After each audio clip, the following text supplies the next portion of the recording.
Seja bem-vindo ao podcast Oliver Talk, o podcast que descomplica a cultura. E esse podcast é a continuação do podcast anterior, que nós falamos sobre os problemas que ocorreram dentro das colônias japonesas, né, na época da Segunda Guerra Mundial. Agora nós iremos falar um pouco sobre as origens da cultura pop japonesa no Brasil, que é muito interessante e também muito importante para nós entendermos o que está acontecendo, né, dentro desse universo do anime, tokusatsu e entre outras coisas, certo? Só que antes, não se esqueça então de se inscrever aí no nosso podcast, assinar e também entrar no Oliver Club, aqui agora pelo Hotmart. Nós iremos começar lá o nosso Teatro das Ideias, onde nós iremos ensinar os grandes livros para você ter uma base. Vai ser Sócrates, Platão, Shakespeare e dentre outros grandes autores. Agora você não vai ficar mais perdido. Qual lista de livro eu devo ler, qual que eu não devo ler? Não tem problema. Vai lá, assina o Hotmart. Nós iremos começar já na próxima semana, no final da próxima semana, certo? E aí você vai realmente agora entender, né, como é que funciona as grandes ideias que estão por aí no mundo. Então, aproveite o podcast. Até a próxima. Oliver Talk. Bem-vindo ao seu podcast de hoje. Enjoy. Então, mas vamos lá então. Acho que te falou bem. Mas, por exemplo, o Nagado, nós temos aí a sua própria vida, né? Você acabou, por assim dizer, se especializando, ou pelo menos trabalhando por hobby, num certo nicho da cultura japonesa, não é mesmo? Ah, sim, o meu interesse, quando era criança, por exemplo, eu assistia a desenhos, via gibis como qualquer criança, né? Mas os desenhos japoneses eram os meus favoritos. Antes que eu soubesse que eram japoneses, né? O Sim. desenho que eu mais gostava era o Speed Racer. Gostava também da Princesa e o Cavaleiro, Fantomas. E eu gostava dos seriados tokusatsu, né? De efeitos especiais. Claro, eu nem sabia desse termo na época. Então eu via muito Ultraman, Robô Gigante, Ultra Seven, Vingadores do Espaço, Esper. Então eu gostava das músicas também, né? Então eu lembro quando eu era adolescente, eu consegui uma tabelinha de letras em japonês, hiragana e katakana, que são os alfabetos mais elementares, e eu ficava tentando escrever nome de personagem, identificar nome, né? Tinha uma livraria japonesa perto da minha casa. Eu morava na capital de São Paulo, no bairro de Pinheiros, e eu ia na Livraria Sol. Existe até hoje, mas só no bairro da Liberdade, né? Quando eu era criança, tinha uma filial no bairro de Pinheiros. Aí eu ia lá, às vezes eu cheguei a comprar alguns mangás quando eu era adolescente, livrinhos com fotos do Ultraman. Aí eu ficava tentando caçar letrinhas, né? Eu tinha um interesse não só no personagem, mas um pouco na cultura, no entorno, né? Da criação desses personagens e tal. Então era muito ligado. Isso aí me incentivava a desenhar, né? Primeiro, profissionalmente, eu comecei a trabalhar como desenhista, querendo fazer quadrinhos e querendo, de alguma forma, trabalhar com estilo japonês, né? com mangá. Mas eu comecei profissionalmente a trabalhar com personagens japoneses foi fazendo roteiro. Se lembrar, final dos anos 80, teve aquela explosão de séries japonesas, o Jaspion, Changeman, Flashman e tal. Na antiga Manchete. Isso. Uhum. Aí eu publiquei na Editora Abril roteiros de algumas histórias em quadrinhos. Flashman, Changeman, Maskman, fiz coisas para Editora Ebal e tal, né?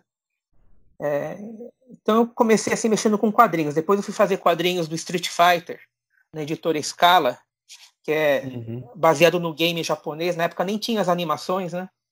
Tinha só o videogame mesmo. Depois disso, tive uma passagem pela revista 7, escrevendo matéria sobre monstros japoneses, né? Sobre Godzilla, sobre Ah, Godzilla, todo Ultraman. mundo. Eu adorava. Vi alguns filmes na época da TV Record, Godzilla, Gamera, né? Filmes. Então sempre fui muito envolvido com essa parte que a gente chama de cultura pop japonesa, né? E aí em Isso 94 teve a revista só Herói. pra te interromper, isso era numa época, você tá falando numa época que não é nem agora, que agora é meio que modinha, né? Você tá falando numa época Sim. que ninguém nem sabia da existência do que era mangá, não é? Esses termos É, complicados. As pessoas assistiam, legal, é entretenimento. No máximo sabia quando era japonês, quando era tipo um negócio, um Jaspion, né? Que eu falo que era o quando japonês era. que tinha Black Power, né? Eu lembro de um desenho que eu sabia de cara que era japonês, que era o Super Dynamo. Não só assim, as crianças tinham nomes japoneses, mas também mostrava bem o cotidiano. Então ele chegava, deixava o sapato na porta de casa, entrava de meia, e comia bolinho de arroz, que é o onigiri, né? E falava, bolinho de arroz, bolinho de arroz. Então aparecia um pouco do cotidiano, então a gente sabia que era no Japão. Mas, por exemplo, uma coisa como o Speed Racer eu não fazia ideia.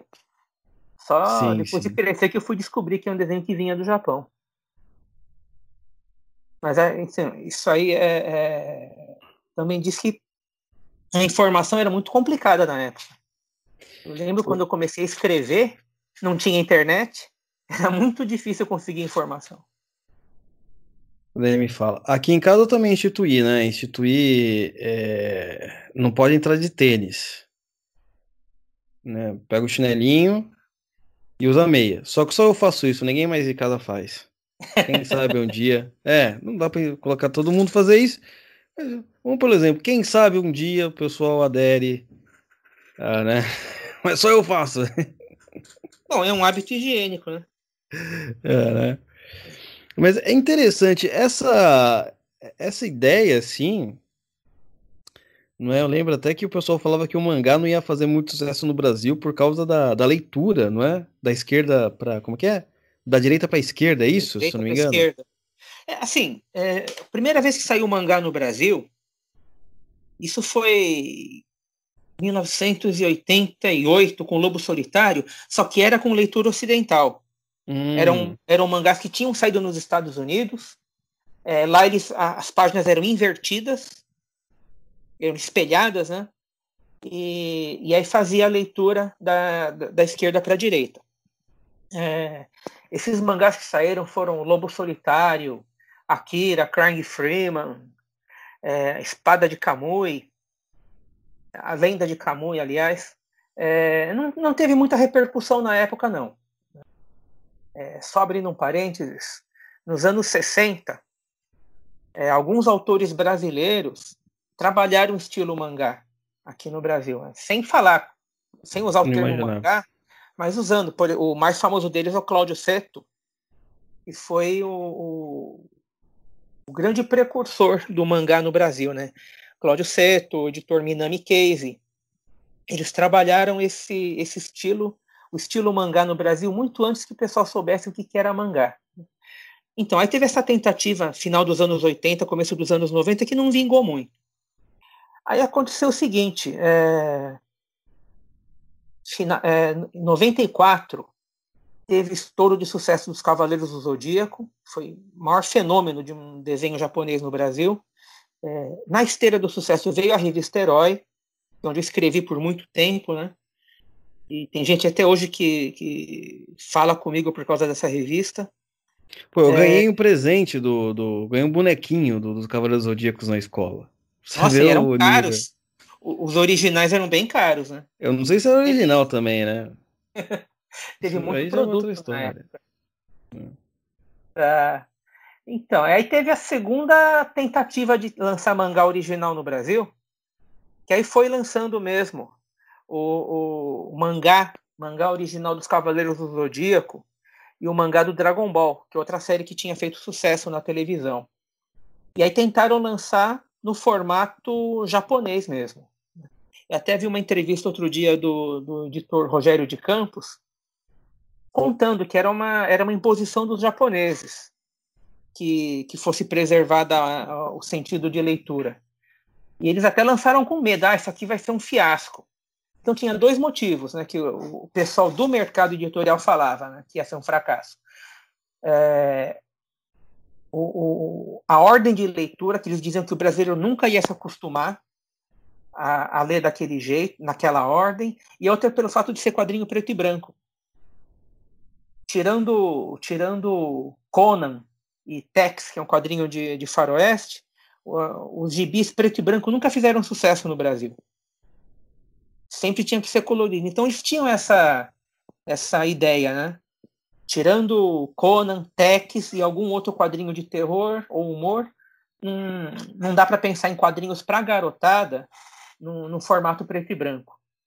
E deu certo, deu super certo. Hoje em dia o mangá é um segmento do mercado editorial, né? Mais ou menos consolidado com uma variedade gigante de títulos, né? Que foram É lançados. verdade. Eu fui um dos primeiros a ler mangá aqui no Brasil dessa nova leva aí. Lembro dos Cavaleiros Zodíacos quando lançou, Dragon Ball, mangá, Saiu o Samurai X também. Samurai X, que era muito legal, por sinal, né? E eu lembro que tinha um aviso, quando você abria. Se você abria errado, tinha um aviso, não, isso aqui é diferente, começa da direita para esquerda. Você Na vê de verdade, observar, tinha um fazem aviso, isso né? até hoje. Tem até hoje? Sempre tem algum leitor desavisado, então, para prevenir, ele sempre tem uma página para dar essa indicação. E eu acho certo. Não imaginava, porque faz muito tempo, né, que eu não leio. Hoje, na verdade, eu leio mais pela internet quando tem alguma coisa que me interesse, né? Porque, na verdade, na internet já chega onde tá no Japão, né? Eu lembro que o último que eu li, na verdade, foi o Berserker.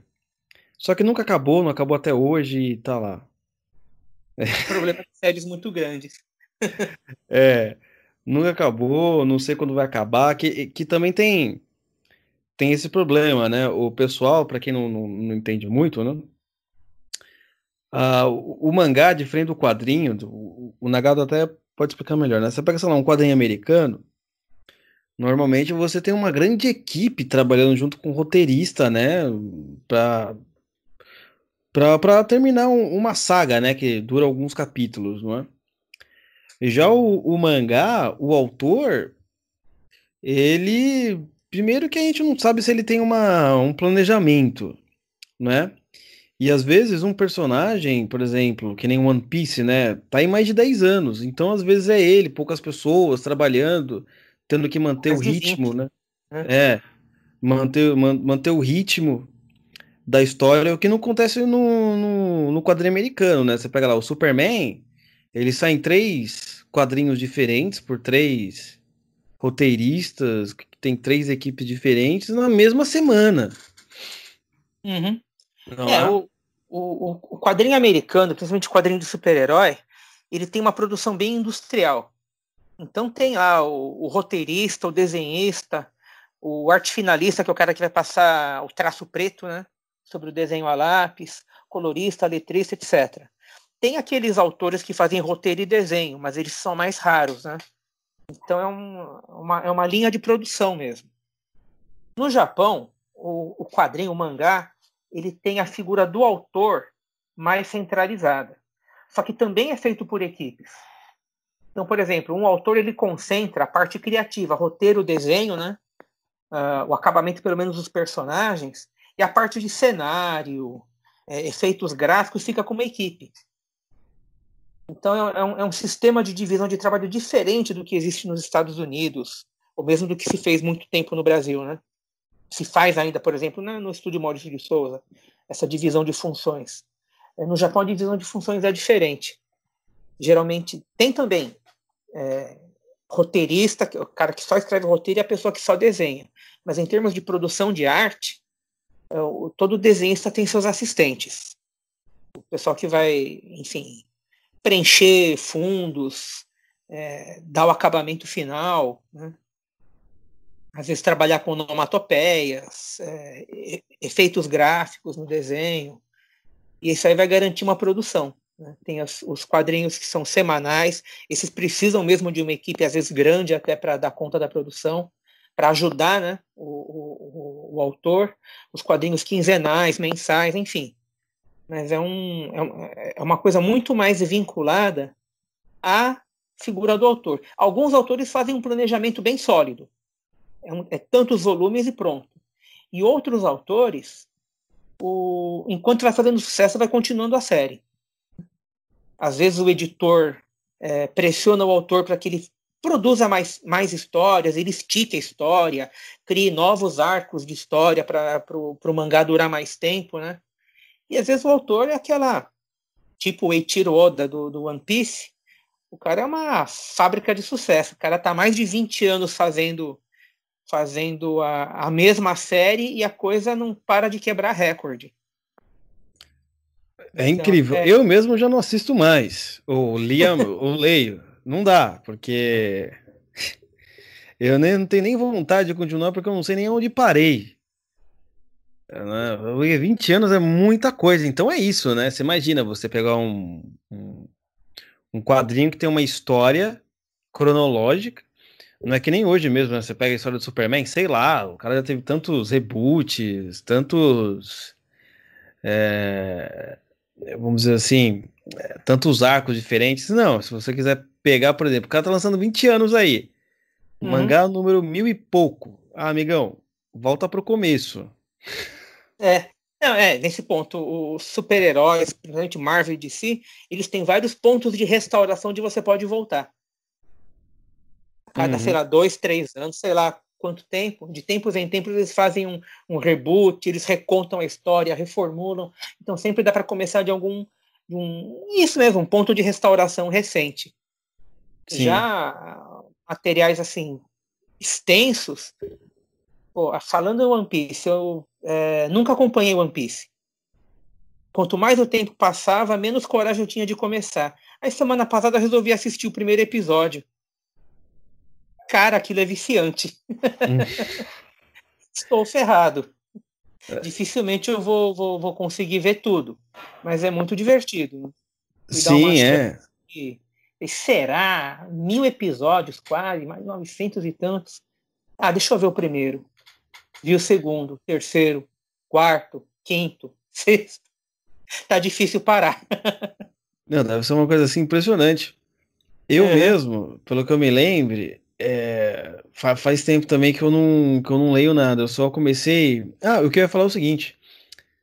Na época que eu era mais novo, eu até pensava que eu acho que os quadrinhos americanos tinham que fazer que nem o japonês. Eu pensava assim, talvez a salvação do Superman era, o roteirista começou, já terminou a história dele, porque às vezes você desgasta tanto o personagem, né?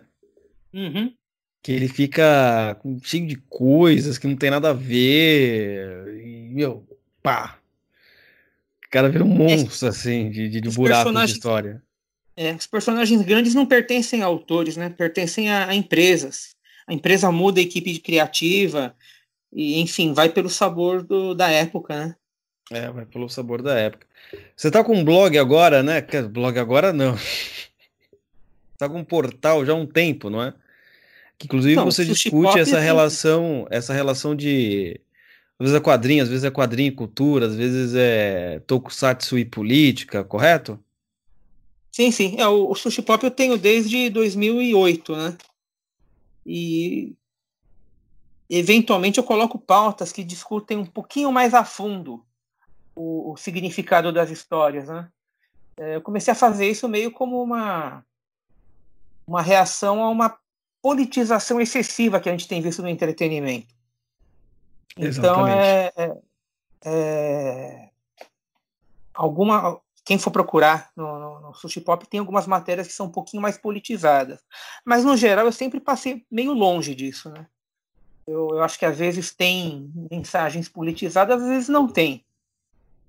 Então, é difícil conseguir o equilíbrio nos tempos atuais, né? Isso é uma coisa que já começou a me incomodar há anos. Principalmente isso veio muito com aquele canal Omelete, que começou a... Você é um jovem, você só quer simplesmente assistir um negócio, se divertir, se entreter. Não Uhum. é? Mas aí eles começaram a colocar tudo com uma carga política. Ah, porque outro dia eu vi um cara falando dos Vingadores, né? Um youtuber, sei lá. Outro dia não, isso faz tempo, sei lá, acho que era quando saiu o primeiro filme dos Vingadores. Nem sei, quando, há 10 anos, sei lá. Bicho, o cara falou assim: não, porque tá errado, por que não tem um personagem negro aqui? Por que não tem um herói negro? O cara falou assim, essa questão. Aí alguém respondeu pra ele: pô, mas o Nick Fury é o quê? Ninguém lembrava do Nick Fury, né? Que é o manda-chuva, né? É o que manda em todo mundo, né? Tipo, mas assim, o negócio era o seguinte: era só politizar, não. E aí começou, né? Isso nos Estados Unidos já começou há muito tempo, aí no Brasil começou. Né? Então, assim, meu, tudo que você tinha que ver tinha que ter alguma causa politicamente agradável, né, para alguns Uhum. setores políticos. Isso depois foi pro Oscar, né? Nego faz discurso feminista, da agenda, qual que é o nome da agenda lá do verde, esqueci o nome, do verde ecológica, Ambientalista. ambientalista, até o Leonardo DiCaprio. E aí os caras, isso é óbvio, né? Os Simpsons, eles sempre têm razão. No episódio lá com um artista que ninguém mais se importava falido, começou a entrar nessas ondas aí. Não, ele casou com uma mulher feia, os assessores falaram. Não, casa com uma mulher feia que todo mundo vai se importar com você, vai falar assim, olha, eu casei com uma mulher feia, não sei o quê. Aí todo mundo, ele voltou pra, pra fama, né, e abandonou a mulher. E a gente sabe, né, a quantidade de artista falido que não tem nada pra mais oferecer e entra nessa onda pra ver se torna de novo, pra ver se vira de novo sensação, né? A gente sabe que esses caras não sabem nada. Mas aí Que a gente começou. fala de pagar pedágio, né? O pessoal paga Pagar pedágio pedágio. para ganhar Mas relevância. sim, sim, aí começou até aqui no Brasil. Então você só quer ver, por exemplo, conteúdo. Sim, eu quero uma análise quando vai lançar um negócio e tal. Né? Pra quem não conhece, por exemplo, tinha aquele jogo lá, Final Fantasy XV. Não, antes disso, tinha aquele jogo, acho que era o Resident Evil 5, se eu não me Hum. engano. É um jogo que mata zumbi, até conhecido por alguns, mas ele sempre passou na América, tal. Aí eles resolveram passar na África o jogo. Porque os É. africanos, eles estavam agora contaminados pelo vírus que transformou as pessoas em zumbis. E o personagem principal lá, Chris Redfield e tal. Pô, enfim, os africanos zumbi. Aí os caras falam, não, mas peraí, Chris Redfield é um homem branco americano matando os negros na África. Deu toda uma polêmica. Sendo que o jogo já passou na Espanha, o jogo já passou na América, matando branco, né? Matando não sei quando, mas aí foi lá, matando branco zumbi, tipo zumbi. Então começou, cara, vir com a- essa agenda, né? Mas é Uhum. engraçado que pelo menos o público respondeu. Por exemplo, não É. consumindo muitas vezes esse tipo de mídia politicamente correta. E aí eu acho, você pode até explicar melhor. Eu acho que, por exemplo, o mangá, vamos dizer, a produção cultural japonesa, produção cultural pop, que é basicamente onde a grande indústria, né? A grande indústria não é a fabricação, né? Uhum. É o intelecto, vamos dizer assim, a ideia. Ela meio que não tá muito contaminada com isso, pelo que eu percebo, de longe, né? Não sei como é que tá, né? Assim, uma coisa para ficar bem claro, né? No Japão tem progressismo, sim. Tem algumas agendas, principalmente voltada a LGBT, ou coisa assim, que são bem avançadas no Japão, né? Só que eles não têm o componente de destruição do oposto que a gente vê aqui. Uhum. Então, num desenho vai ter amor entre meninas ou entre meninos, que pode aparecer em uma história mainstream, mas não no sentido de dizer que o outro lado é feio, feio e malvado. Tem aquela coisa que a gente fala, aquele estereótipo, né, de passado e futuro. Isso aí existe nas artes também. Não há um clima. Né? O progressismo lá no Japão não tem o clima de confronto que existe aqui. E tem também os chamados justiceiros sociais que vão reclamar de uma personagem ser muito atraente ou ser muito sexualizada, isso tem. Mas não é o que pauta as criações, não. Uhum. Os autores mantêm uma certa independência. Sempre houve uma certa tensão com alguns autores que usavam temas mais polêmicos ou mais ousados. Então sempre houve, mas também sempre houve a liberdade de expressão e de criação, né? Então existe um certo progressismo lá, sem o componente de confronto que existe aqui, e tem certas pautas que não pegam de jeito nenhum, né? No Japão, o culto à estética, à beleza é muito grande. Então, certos designs de alguns de cartoons, né? Cartoons americanos, não tem como pegar lá. Esteticamente, né? Sim. É bem diferente. É bem diferente. Eu analiso algumas coisas e o progressismo lá é diferente do que existe no Ocidente. A figura do justiceiro social não pegou lá ainda. Espero que não pegue, né? Mas é interessante que aqui no Brasil tem muita gente que analisa esse tipo de trabalho com o olhar do justiceiro social americano.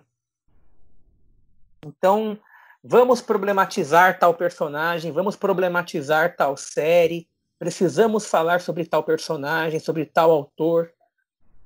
Então, aqui há um patrulhamento politicamente correto e é diferente do que existe lá. Sim, sim, eu tô entendendo o que você tá falando. Eu tenho um exemplo ótimo disso daí. Eu tava fazendo um curso sobre história do Japão. A professora também amava o Japão, descendente, não é? Tinha até aquelas roupas lá, com o kimono, ia de kimono pra aula e tal. Olha. Empolgado. Mas aí, bicho, olha esse detalhe. Ela analisava a história do Japão, não é? A partir de uma perspectiva marxista, não é? Então o Japão tava ali, era uma ilha normal, mas aí, veio os ingleses, os imperialistas ingleses, né? O capitalismo inglês, não sei o quê. Aí os americanos, não é? A partir de uma perspectiva colonialista, né? Tá. No sentido de que o Japão sempre foi o povo oprimido contra o internacionalismo opressor. Uhum. E eu achei curioso essa visão, não é? De analisar a história do Japão, porque ela estava usando métodos de análise histórica ocidentais. Não deixa de ser, né? Você analisar o Japão por um olhar colonialista, não que ele seja colonialista em si, mas olhar o mundo, né, entre colônias e colonialistas, opressores e oprimidos. Falei, mas uma hora eu pensei assim, mas peraí, ela tá olhando a história do Japão a partir de um método ocidental, a partir de um olhar europeu, a partir de um olhar de um alemão ou inglês. Colocou uma dialética marxista, por exemplo. É, e eu fiquei assim, será que ela não percebe esse problema? Porque talvez para o japonês, ali, para o historiador japonês, que nasceu ali, ou para o japonês, ele não tem essa mesma visão que ela está tendo sobre a história do Japão. Uhum. Não é? Bom, uma coisa para ser dita, tem muitos autores de esquerda no Japão, né? Sempre teve.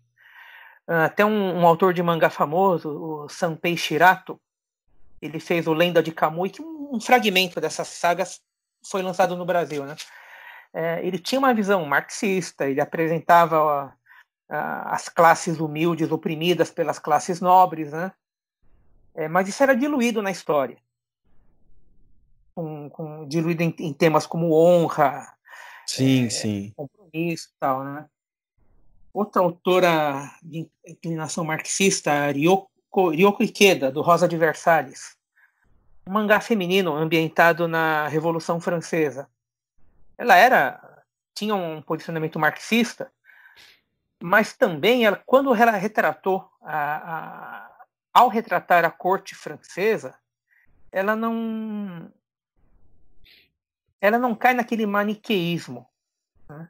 Ela até a figura da Maria Antonieta é colocada como sendo, de certa forma, um produto do meio, alguém que cresceu, uma pessoa que cresceu alienada das realidades, mas que ela não era uma pessoa sem sentimentos. Então é diferente, né? Não há existem várias camadas de leitura dos personagens. Então não fica um discurso panfletário. Sim, E sim. por mais que eu tenha visto algumas pessoas fazendo uma leitura panfletária desse mesmo mangá, mas é diferente, mas sempre houve autores progressistas ou autores declaradamente de esquerda. Mas é diferente. O foco sempre é na história, nos relacionamentos, nos valores que movem cada personagem, né? E um aspecto também que é muito enraizado na cultura japonesa é o da meritocracia. Tanto que quase todo mangá, principalmente para rapazes, ele é focado no esforço. O personagem tem um sonho, é ser o maior ninja do mundo, ser o maior pirata, ser o maior lutador. E ele vai atravessar o inferno de provações para chegar ao seu objetivo, tendo que lidar também com senso de justiça, senso de proteção aos mais fracos. Então essa parte de valores é muito enraizada, mesmo em obras de esquerda.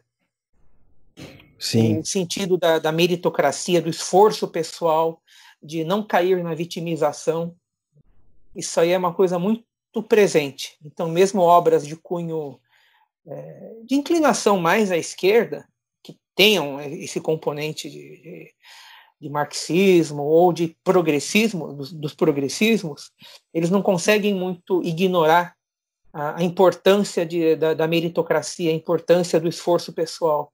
Sim, sim. Não tem. Por isso que eu digo, o progressismo no Japão é muito diferente. Eles não. Então. Eu até lembro que algumas aulas ela até chorava, assim, por ter algumas. Não, é sério, eu não tô simplesmente usando uma força de expressão, né? Por causa Literalmente. de. Literalmente, assim. Porque tinha uma visão, né? Porque a partir do momento que você tem a visão marxista de analisar a história do Japão, logo o imperador é uma desgraça, né? Que mostra que tem um opressor maior ali, Uhum. oprimindo todo mundo. E tem uma coisa interessante também sobre a família real japonesa, que, pelo menos, é o que dizem, né? Que é da mesma descendência. Não é que nem, por exemplo, as famílias reais europeias que mudam, né, de clã. Né? Até onde eu sei, parece que é a mesma pessoa, né? Até onde eu Mesmo sei. ramo familiar, né? A mesma pessoa não, né? Mesmo clã familiar de séculos e séculos. Uhum. Isso é muito interessante, né? Nagador. Isso já quebrou no final do século passado, isso já foi quebrado, né? Isso é verdade, né? Porque, por exemplo, Mas até então os casamentos é entre primos, que fossem primos distantes, mas tinha que ter algum laço familiar. sim, esse ano ou ano passado mudou o imperador, né? Esse ano. É esse ano, né? Se eu não me engano, né? Coitado, teve é o Naruhito agora, né? Mas Isso. tinha ele era filho do Akihito. E o Sim. Akihito, ele tem uma história interessante. Eu já li um pouco sobre a história dele, pesquisei. Ele é o E imperador emérito, né? Ele renunciou, né, ao cargo. sim, sim. Mas sabe o que é interessante? Porque ele foi basicamente, enfim, teve todo aquele problema com a Segunda Guerra também, não é? Que, enfim, Uhum. os americanos chegaram lá e falaram, ou você fala pro povo, fala assim, fala que eu não sou mais Deus pro pessoal parar, né? Porque eles estavam, Esse já foi tinham o. metido a bomba lá e os caras estavam se Foi o, matando ainda pra proteger foi o os Hirohito, né? O pai do ex-imperador Akihito. Sim, aí o Akihito, ele foi criado, olha só. criado não, um dos tutores dele, uma tutora, na verdade, era uma americana Quaker. Que interessante isso. Quem não sabe o que é Quaker, vamos dizer que é não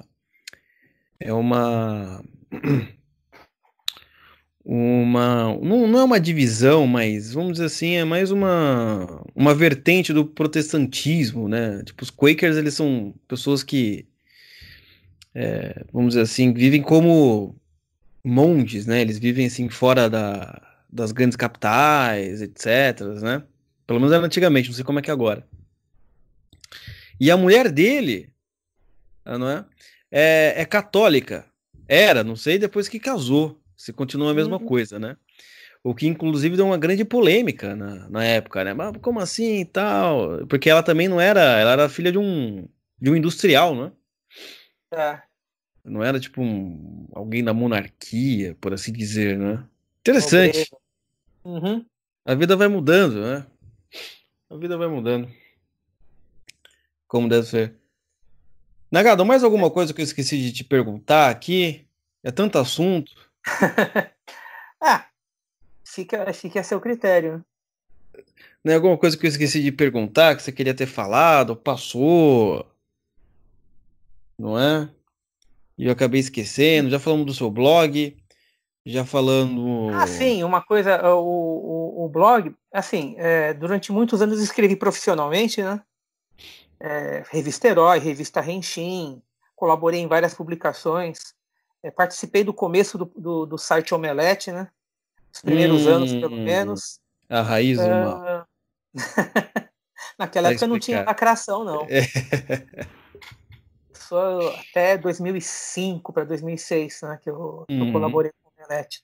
Em 2008, teve o centenário da imigração japonesa e o MOFA, o Ministry of Foreign Affairs do Japão, que é o Ministério de Assuntos Estrangeiros, eles lançaram um programa de intercâmbio para levar 25 brasileiros para conhecer o Japão, Que com maravilha. tudo pago pelo governo japonês. E teve uma seleção e eu fui um dos selecionados. Olha só, hein? E Que conheci inveja. o Japão, fui para Tóquio, Kyoto, que tem aqueles castelos e templos fabulosos. Né? Entrei num templo que não tinha. Foi todo construído em madeira encaixada. Não tinha um único prego lá. Que maravilha. Tinha um castelo que eu conheci que tinha o chão dos rouxinóis, que era o seguinte: era um assoalho de madeira, piso de madeira, né, assoalho, e quando você andava sobre ele, as madeiras raspavam e parecia canto de passarinho. Era uma Meu coisa Deus. muito delicada. Por que era aquilo? Aquilo era um sistema de alarme do período feudal. Então, castelos, eles tinham sempre os riscos de invasão, simplesmente invasão por ninjas que fossem contratados por outro senhor feudal para atacar. E à noite ficava tudo em silêncio. Se ouvissem aquele som de rouxinóis cantando, era para dar o alarme. Os guardas já tinham que se posicionar para tentar pegar de surpresa quem tivesse invadido. Então isso é preservado até hoje. Os castelos que têm chão de rouxinóis. Você anda, você ouve aquele barulhinho que parece canto de pássaro. Que maravilha. Pelo simples roçar de madeira. Né? Então tem castelos, templos. Eu fui conhecer não pude entrar, mas eu vi o Kinkakuji, que é o pequeno templo de ouro que fica lá em Kyoto, todo folheado a ouro. Eu fui para Hiroshima, conhecer o Museu da Bomba Atômica, um relato. Eu conheci uma sobrevivente da bomba que foi lá dar uma palestra para a gente. Conheci o Museu do Mangá. Enfim, foi uma viagem fantástica. E depois que eu voltei dessa viagem, eu quis voltar a escrever sobre cultura pop. E aí eu montei o blog. Aí, o Sushi Pop tem 12 anos, né? Desde 2008. Foi quando eu Meu, quis, motivado por essa viagem ao Japão, em voltar a escrever de maneira regular, independente se fosse trabalho ou não. Por uma coisa que é um trabalho de divulgação cultural que eu gosto. cara, que inveja. Eu também preciso ir pro Japão. Eu amo o Japão. É sensacional. Eu ainda quero voltar lá e voltar com bastante dinheiro para fazer compra. É, É, traz uma eu placa. até comprei alguma coisinha, mas nossa, você passa muita vontade. Deve ser caro mesmo, hein? Dá vontade de comprar tudo. É, Ainda bem que lá tem aquelas as lojinhas chamadas Hyakuen. Hyakuen é 100 ienes. É o correspondente japonês do nosso 1,99. Então você compra um Uhum. monte de coisinha barata, mas canetas, postais, muita coisa baratinha que é sensacional. Então é paraíso para fazer compra. Tem todo esse lado cultural, histórico que me atrai muito, mas também tem o lado de compras. Então É verdade. um É, mas perigo para o bolso. você está acompanhando também essa parte aí do nível de natalidade do Japão, que o pessoal está falando bastante, né? Sim, isso aí tem caído muito. É, parece que da última medição caiu quase meio milhão a população do Japão. Meio milhão de nascimentos a menos. Então é uma coisa muito preocupante. Isso aí, olha só, começo dos anos 2000, eu lembro que um ator japonês tinha comentado, dizendo que seriados infantis estavam tendo um problema porque esses seriados eram patrocinados por fábricas de brinquedos e nascia cada vez menos criança no Japão. Então isso já estava afetando a produção de entretenimento. Por quê? Porque Olha só. as fábricas já estavam experimentando lucros muito menores. Isso quase 20 anos atrás já era um problema. E Uhum. ano após ano tem caído a taxa de natalidade. O governo não sabe mais o que fazer para incentivar as pessoas. É, vai ter que acabar com a indústria do entretenimento, né? Fechar, desligar a TV. Não, tem ficado cada vez mais segmentado, né? O entretenimento lá. Então, uma coisa interessante é quem acompanha esse mundo de super-heróis, os super-heróis de Tokusatsu, Ultraman, Kamen Rider, Super Sentai, é uma coisa muito comum que o mesmo personagem tenha várias formas, várias armaduras, vários uniformes, várias formas diferentes. É para incentivar o colecionismo. Então, cada vez menos compradores têm que comprar cada vez mais produtos. Então você não vai ter o Hum. bonequinho. Ah, tá passando o Kamen Rider na TV, vou comprar a criança, o rapaz que é o bonequinho do personagem. Ah, mas o Kamen Rider tem 15 formas diferentes. Compre as 15. Então o colecionador vai querer ter, né? Todos os uniformes, todas as formas variantes do personagem. Então isso é um reflexo também, né? Cada vez menos pessoas comprando, só que cada um comprando cada vez mais produtos. Só que É, obviamente, tem um limite para isso, né? uma hora esse negócio vai estourar, né? Principalmente pra guerra, né? É, Sem gente. Ainda com a China lá com 1 bilhão e pouco de pessoas, né? é. Vai ser um problema, né? Mas deve Ainda ser que chineses que estão incentivando isso daí, não ter mais filho, pra dominar lá. o Japão tem aberto para mão de obra estrangeira já faz tempo, né? Em lembrar da onda de cacegues brasileiros indo trabalhar no Japão, começo dos anos 90, só que já havia muitos outros estrangeiros também, né? Árabes, chineses, filipinos, né? O Japão começou a abrir muito para a mão de obra pela diminuição populacional também. E a curto prazo não se vê muita solução para esse problema, não. Realmente é preocupante. É, espero que abram mão de obra pra mim também. Quem sabe um dia. Vou lá trabalhar. Tinha um amigo meu que trabalhava fazendo trilho de trem. Trilho de trem. Você é maluco, acorda de madrugada, sabe? Eu trabalhava bastante, hein? Uhum. Não, esses trabalhos eles usam basicamente mão de obra estrangeira, trabalhos repetitivos, né, da indústria. Mas bom, o custo de vida lá é alto, né? Mas o rendimento de um operário lá, por exemplo, é muito maior do que aqui. Não tem nem comparação. Tem Ah, muita gente sim. que formado em engenharia, formado em mais de um diploma, às vezes vai trabalhar na indústria de construção, na indústria automobilística.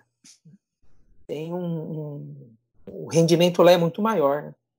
Assim, isso acontece um pouco no Brasil também. Se você, por exemplo, pegar estrangeiros, né, que vêm de países mais pobres, não é? Haitianos, africanos, você vê que para eles aqui eles têm que trabalhar muito.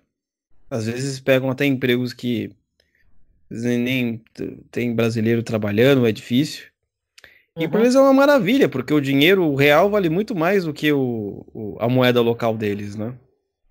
Tem um pouco disso, né? Só que de uma maneira piorada, né? Porque o Japão é muito melhor do que o Brasil, com certeza. Ah, não, até quando vai brasileiro mesmo trabalhar em Miami, nos Estados Unidos. O cara tem que trabalhar muito, tal, mas, meu... Consegue comprar as coisas, né? Consegue comprar, além da segurança, não é? Tinha uma época que eu tava vendo vários vídeos, assim, dos caras trabalhando de Uber lá nos Estados Unidos. Eles faziam um esquema pra ir pra lá, tipo, óbvio, era tudo legal, não era... Tinha vários vídeos no YouTube, assim, os caras, não, trabalhando aqui, ó. Numa cidade X, acho que era Atlanta, sei lá. Tô com meu carro, não sei o quê, pago aqui no Uber, etc. Os caras iam, né, meu? Melhor você trabalhar 12 horas e poder comprar as coisas do que trabalhar 8 e não... Você não sabe se o governo vai acabar amanhã, que nem tá acontecendo, né, nas redes sociais. Ah, o governo vai acabar amanhã, não sei, é tudo instável. Complicado isso daí. Então, meu amigo Nagado, muito obrigado aí pela sua participação. Já estamos aqui na quase 1h30 de podcast. Falamos sobre a história do Japão, sobre a história dos seus avós, sobre a guerra. Nós falamos também um pouco sobre a sua vida, sobre a cultura pop. E sobre o Japão nós poderíamos fazer vários e vários episódios, né? Porque o Japão tem uma história muito longa, né? O Brasil é tipo um bebê. O que é 500 anos perto da história do Japão? É quase é um bebê praticamente, né? Para a história do Império Japonês. Então, Ale Nagado, muito obrigado. Alguma consideração final? Oi? Alguma consideração final? Não, é isso. Obrigado pela acolhida, pelo convite. Acompanhe meu blog, Sushi Pop. Eu tenho um outro blog também, chamado Reflexo Cultural, também na plataforma Blogspot, onde eu falo sobre livros, escrevo algumas crônicas, alguns ensaios, né? E é isso. Espero continuar produzindo conteúdo por muito tempo ainda. Excelente. Pessoal, também não se esqueça das nossas plataformas. Lembre que nós fomos censurados. É bom, então, vocês se cadastrarem, assinarem o podcast sempre. Aqui também vai ter uma lista de e-mail para você colocar seu e-mail lá, caso a gente suma de tudo. A gente passa os podcasts por ali. Também tem um canal no Telegram para você entrar. Tipo, um canal no Telegram, para quem não sabe, não é um negócio que você vai ficar conversando. Não, você só vai receber as notificações. E primeira semana do próximo mês já começa nossa primeira temporada do programa Teatro das Ideias, que eu vou fazer alguns podcasts antes sobre isso, sobre a leitura dos grandes livros, realmente para nós conhecermos como é que funcionam as ideias no mundo, as suas origens e as suas repercussões. Então, muito obrigado para quem está ouvindo e até a próxima. Fui. Valeu! Oliver Talk. Este é o fim do seu podcast. Muito obrigado.